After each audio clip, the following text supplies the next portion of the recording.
If burnout was just about stress, then the meditation apps and the scented candles would have solved it by now, right? Wouldn't they? But here's what nobody wants to admit.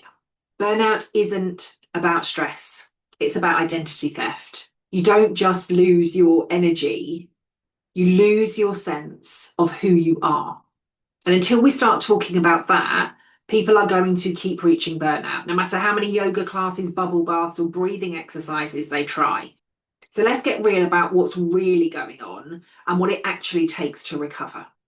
So let me tell you about Sophie, a high achieving professional, brilliant, creative, the person that every single person relied on. She thrived on challenge, and she was the first to volunteer for the tough projects. But over time, the workplace shifted. Her ideas were dismissed as too much. She was encouraged to tone it down, to be more like the others. And eventually, she started editing herself. She started second guessing every email, every comment, every conversation, every decision. She worked even harder, thinking that if she just pushed through, then it would get better. But one morning, Sophie looked in the mirror and realised that she didn't recognise herself. And she knew that she wasn't just tired. She felt completely and utterly lost. She told me that I feel like I've disappeared. I'm not sure what I believe anymore or why I even want to do this job. That's not just stress. That's identity loss. That's burnout. Or let's take James, a senior leader, always the fixer, always the rock for his team. He prided himself on being resilient. But after a year of constant change, impossible targets, and a culture that punished mistakes, he started to withdraw. He told me, Kelly, I used to be the one with all the answers, but now I just keep my head down and just hope that nobody notices me.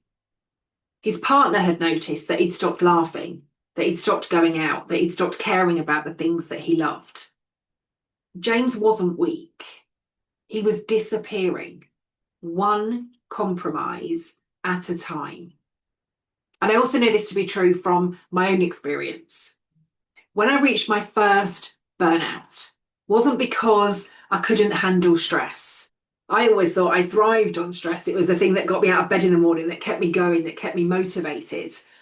I was the youngest HR director in the UK. I did genuinely thrive on pressure. But what broke me wasn't the workload. It was the constant message to be less, to care less, to fit in. It was the environment, the endless toxic comments, the backstabbing, the conversations and decisions that were being made by senior leaders that were immoral and unethical. So I remember sitting in my car after work, staring at the steering wheel and thinking, who even am I anymore? Not tired, but erased and numb. And that's what toxic workplaces do. They don't just exhaust you, they dismantle you. So let's break down what's really happening with burnout. Let's start with my burnout equation. It's simple and it's this. Toxicity minus sense of self equals burnout. It starts with a toxic environment. Sometimes it's obvious, but often it's subtle. And it's subtle because you're pressured to adapt, to shrink, to mask who you are just to survive, just to get through the day and the week and the month. And at first you might call it fitting in because cultures want us to fit, right?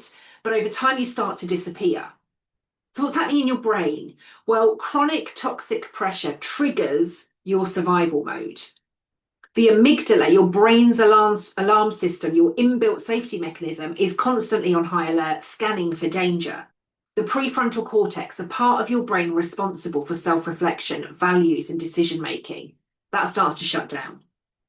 Your nervous system stays stuck in fight, flight, freeze, or fawn. You lose access to creativity, to empathy, even to joy. Now, this isn't just psychological, it's neurological. A 2023 study from King's College London found that chronic workplace stress reduces grey matter in areas of the brain tied to self-awareness and emotional regulation. And Stanford researchers have shown that people who feel powerless at work are at far greater risk for depression, anxiety, and, you guessed it, burnout. Your brain literally rewires itself for survival, not connection or authenticity. And the worst part is that the more you care, the more all of this hurts. High performers, perfectionists, people pleasers, they're the most at risk, because every time that you betray your values just to get through the day, you lose a little bit more of yourself. This is why people at burnout say, I don't care anymore, or I feel numb. It's not a lack of willpower. It's the brain protecting itself and the body and you by shutting down who you are. But here's the good news. Identity loss isn't permanent. I worked with Claire, a coach who hit rock bottom after years of molding herself to every client and every demand, having just left a toxic workplace herself. She'd stopped trusting her instincts, stopped believing in her own voice. We started small, identifying one value that she refused to compromise, one boundary that she would hold. And week by week, her spark came back. She started laughing again, challenging ideas, reconnecting with what actually mattered to her. Recovery isn't about stress reduction. It's about restoring the self, piece by piece.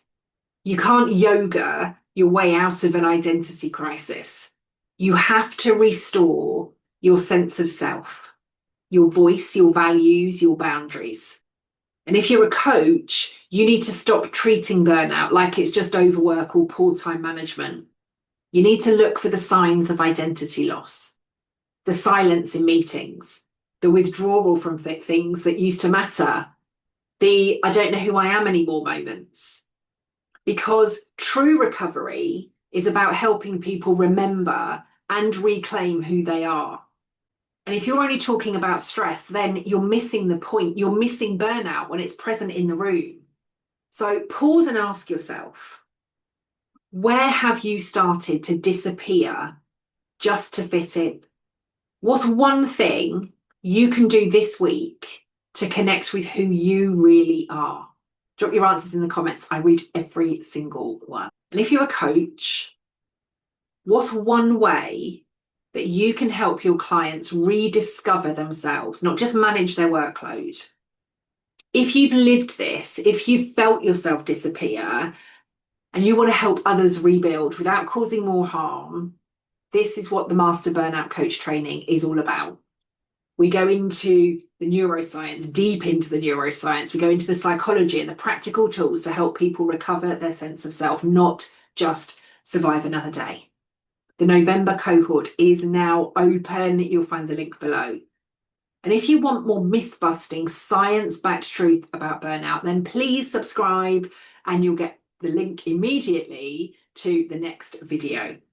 Let's make burnout recovery about restoring people, not just reducing stress.